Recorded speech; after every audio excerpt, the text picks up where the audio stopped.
Soft tissue injury याद रखिए, soft tissue vaccine होता है जो कि नहीं है जो शिवम सत्यम आराधना दीपक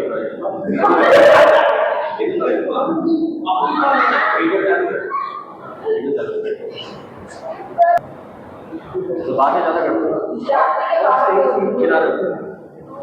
बातें बिल्कुल ना करें, ठीक है? ध्यान पढ़ोगे, टाइम देखो कितना हो जाएगा, 3 बच्चे, ठीक है? Soft tissue injury is exercise therapy. Soft tissue injury पता है क्या होता है? ऑर्थोपेडिक पढ़ा है? क्या होता है? क्या होता है soft tissue?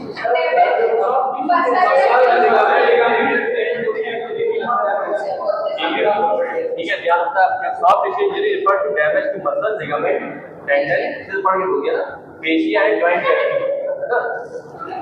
Common in sport, ध्यान रखना इस बार पढ़ के देना एग्जाम, ठीक है? Common in sport, trauma, overuse and repetition strain, ठीक है? चालू कर दिया? Exercise therapy is crucial for healing, pain reduction, restoring function and preventing recurrence. Exercise therapy का क्या रोल होता है हीलिंग में? पेन रिडक्शन करता है ये, ठीक है? Restoring function and preventing recurrence. Recurrence मतलब कि वो दिक्कत है दोबारा ना आए। एक्सरसाइज थेरेपी एक्सरसाइज कराते हैं, ट्रीट करते हैं, ठीक है? जिसमें कि पता चलता है उन लोगों को कि किस तरह से हमें आगे काम करना है कि दिक्कत ना हो पेशेंट, ठीक है? Types of soft tissue injury. सबसे पहला क्या होता है मसल इंजरीज। मसल इंजरीज को क्या पढ़ेंगे?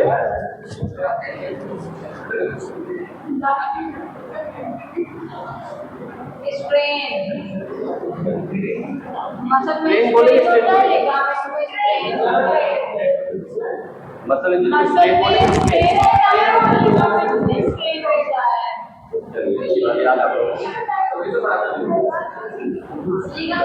ठीक है, मसल स्ट्रेन, मसल इंजरी क्या होती है? Strain over stretching tearing of muscle fibre, ठीक है? किसी मसल फाइबर में ओवर स्ट्रेच हो जाए, टियरिंग हो जाए, उसे हम बोलते हैं strain. Confusion, direct flow causing bleeding with muscle, ठीक है? अगर मान लीजिए कहीं पे डायरेक्ट चोट लग जाए तो क्या करता है, उसे हम बोलते हैं कन्फ्यूजन, ठीक है? सेकंड होता है टेंडन इंजरीज। टेंडन इंजरीज क्या होती है? एक्यूट इन्फ्लेमेशन, टेंडनाइटिस बोलते हैं। और टेंडनोसिस होता है क्रोनिक डीजेनरेशन, ठीक है? मतलब कि समय के साथ धीरे धीरे अगर उसका डीजेनरेशन हो रहा है तो आएगा टेंडनोसिस, और अगर वहां पे एक्यूट इन्फ्लेमेशन है उसे बोलेंगे टेंडनाइटिस, ठीक है? टेंडन रप्चर, समझ गए आप लोग? टेंडन रप्चर हो जाए। थर्ड आता है लिगामेंट इंजरी। लिगामेंट इंजरी को बोलते हैं हम स्ट्रेन, ठीक है? स्ट्रेचिंग और tearing of ligament, example ankle strain.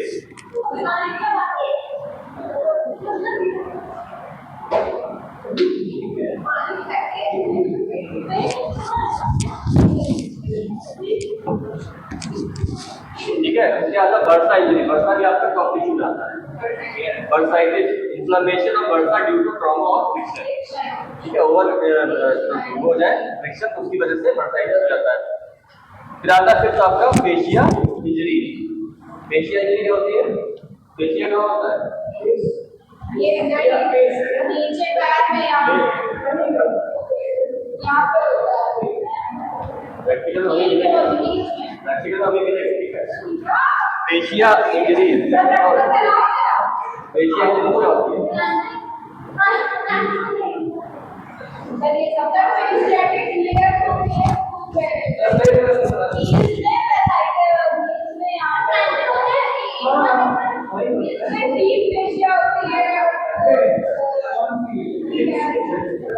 खाली प्लांटो में क्या होता है? शरीर में फेशिया नहीं होता।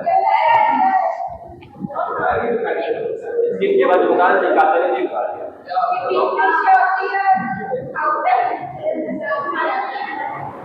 फेशिया लेयर होती है आपकी, स्किन मतलब फेशिया का लेयर होती है, ठीक है?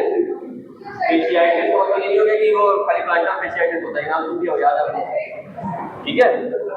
फिर आता है आपका प्लांटा फेशियाइटिस होता है, आगे आपका प्लांटा फेशियम, तो फेशिया की बॉडी में उसके फर्क क्या होता है, ठीक है? हाँ तो मैं बोलता हूँ, बताया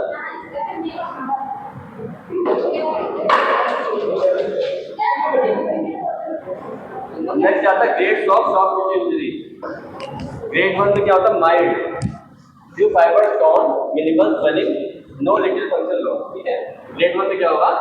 हल्का सा लॉस होगा, ज्यादा नहीं होगा, मिनिमल स्वेलिंग होगी, थोड़ी बहुत स्वेलिंग दिखेगी और फंक्शनल लॉस ज्यादा नहीं होगा, थोड़ा बहुत फंक्शनल लॉस दिखेगा। ग्रेड 2 में क्या होगा? मॉडरेट बोलते हैं, पार्शियल टियर, तो पार्शियल टियर होगा, सिग्निफिकेंट पेन एंड स्वेलिंग, ठीक है, पेन स्वेलिंग वहां पे दिखेगी, है ना, विजिबल होगी। रिड्यूस फंक्शन, फंक्शन जो है धीरे धीरे रिड्यूस हो जाएगा। ग्रेड 3 में क्या है? सीवियर, कंप्लीट रप्चर, तो कंप्लीट रप्चर हो जाएगा, सीवियर पेन होगा, स्वेलिंग होगी और क्या होगा? Loss of function and stability, समझ गए? तो ग्रेड 1 में क्या हुआ?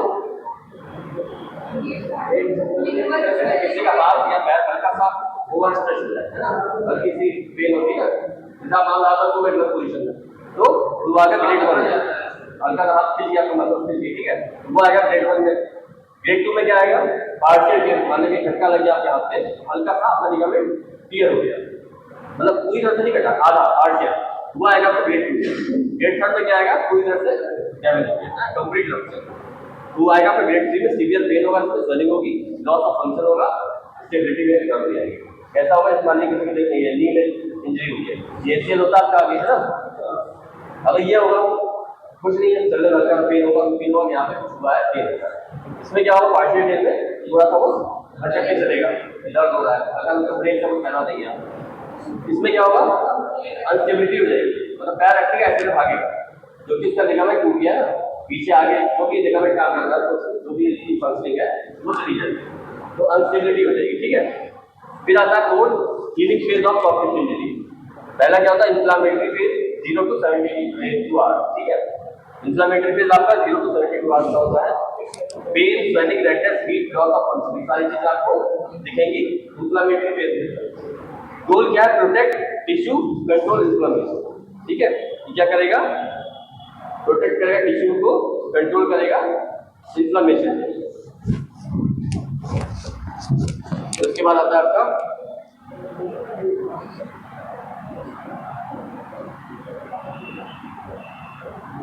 proliferative repair phase, 3 days to 6 days। आपका रिपेयर फेज होता है 3 दिन से 6 दिन तक का हो सकता है ना। कोलेजन फॉर्मेशन होगा, इसमें scar tissue begin to develop, scar बन जाता है, कहीं छोटे से लेकर स्कार बन जाता है, मतलब स्कार टिश्यू बन जाएगा। गोल्स का restore mobility and start gentle stability. यहाँ पे क्या करना आपका, क्या गोल होगा? Restore mobility. जब स्कार बनना शुरू होता है, मान लीजिए यहाँ मेरे कोनी में चोट लगी, ठीक है, 3 दिन के बाद क्या होगा? स्कार बनेगा तो हाथ टाइट हो जाएगा, वहां पे एक्सरसाइज करने का क्या रोल है? Restore mobility. अगर आप क्या करो, 15 दिन हाथ आपने बांध दिया, 15 दिन क्या करेंगे? हाथ में चले गए, जाम हो जाएगा, ठीक है। हमने क्या करना है? उसको स्टेबिलिटी मेंटेन रखनी है और मोबिलिटी दोनों मेंटेन रखनी है। तो हल्का फुल्का मूवमेंट तो कराओगे, एडवाइस करोगे या कराओगे, ठीक है। एंड स्टार्ट जेंटल स्ट्रेंथनिंग, थोड़ी थोड़ी स्ट्रेंथनिंग इंटेंसिटी स्टार्ट करेंगे। थर्ड आता है remodelling maturation phase, 6 week to month, ठीक है, 6 हफ्ते शुरू होके कई मंथ तक जा सकता है। Scar tissue reorganise, tissue regain tensile strength. इसमें क्या होता है? स्कार टिश्यू जो होगा क्या हो जाएगा? रीऑर्गेनाइज हो जाएगा, tissue regain tensile strength. Tissue की जो टेंसाइल स्ट्रेंथ होती है, मतलब की जो टेंशन, मतलब उसकी इलास्टिसिटी जो होती है ना, वो क्या होगी? Regain, tissue regain tensile strength, मतलब टिश्यू अपना स्ट्रेंथ को वापस ले आएगा, जिसके अंदर इलास्टिसिटी थी वो वापस आ जाएगी, ठीक है। गोल हमारा क्या होगा? Functional strengthening, sports activity specific training. वहां हम क्या करेंगे? फंक्शनल स्ट्रेंथनिंग कराएंगे, मतलब मूवमेंट कराएंगे, साथ में स्पोर्ट्स एक्टिविटी स्पेसिफिक ट्रेनिंग, इसके लिए जो भी आपको स्पेसिफिक ट्रेनिंग लगती है वो आप कराओ, ठीक है।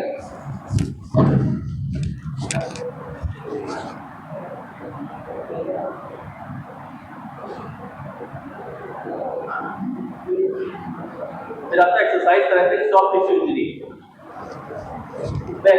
एक्यूट स्टेज में क्या कराएंगे आप? इसका प्रिंसिपल क्या होगा? राइज, ड्रॉप पढ़ चुके हो, rest, eyes, compression and elevation, पता है ना राइज सबको? Rest, eyes, compression and elevation. Rest क्या करेगा? Avoid further damage, further damage को रोकेगा। आइज क्या करेगा? रिड्यूस करेगा स्वेलिंग और पेन को। कंप्रेशन क्या करेगा? कंट्रोल करेगा एडिमा। एडिमा क्या होता है? वहाँ पर मतलब फ्यूल इकट्ठा ना हो, स्वेलिंग ना हो। एलिवेशन डिक्रीज करेगा, एलिवेट क्या करेंगे? ऊंचा करेंगे जिससे कि वहाँ पे कोई भी स्वेलिंग डेवलप ना हो। नेक्स्ट आता है आपका इमोबिलाइजेशन में क्या करेंगे, ब्रेस लगा देंगे स्ट्रिंग इफ नेसेसरी, ठीक है। वहां पे जाके बहुत लगती है स्ट्रिंग नहीं मतलब ब्रेस से काम करना है।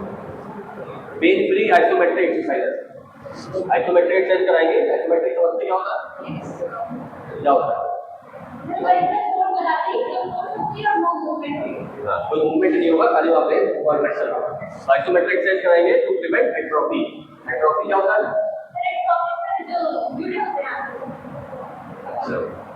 एट्रोफी क्या होता है?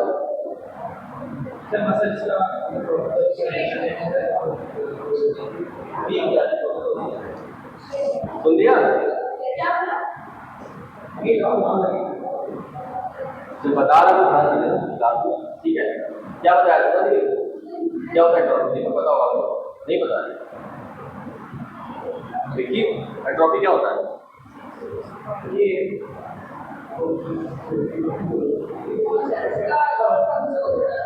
कोई अगर 15 दिन तक हाथ नहीं चलाएगा क्या होगा? अकड़ जाएगा ना। और एट्रोफी का क्या होगा? क्या होगा? वो तो हो जाएगा, फसल कैसे हो जाएगी, ये हो जाएगी। एट्रोफी का मतलब जो बताया मतलब कि हाथ पतला हो जाएगा,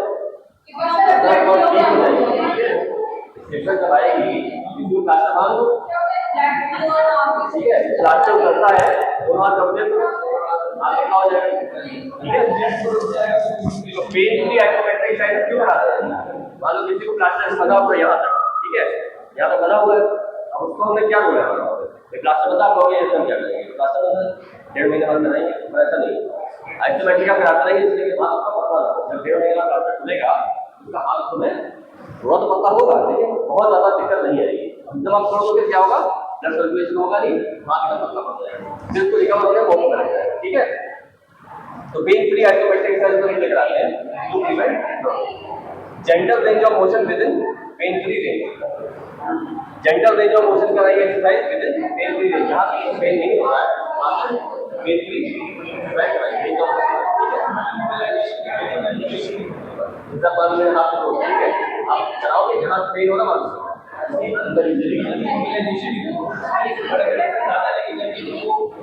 मोबिलाइजेशन कराएंगे, मतलब पेन फ्री रेंज, जहां तक पेन नहीं हो रहा पेन की बियॉन्ड नहीं जाएगी, इंजरी है आपकी बियॉन्ड लेगा खींच जाएगा, रिकरेंस हो जाएगा। फिर आता है बी सब एक्यूट रिपेयर स्टेज, ठीक है। बी आपका होगा सब acute repair stage 3 days to 6 weeks। क्या हो गया? 3 days to 6 weeks रिपेयर सब एक्यूट स्टेज। वो एक्यूट थी, सब एक्यूट स्टेज है। इसमें क्या होगा? Gentle active and passive range of motion exercise, gentle active and passive range of motion exercise, इसको बहुत करिए।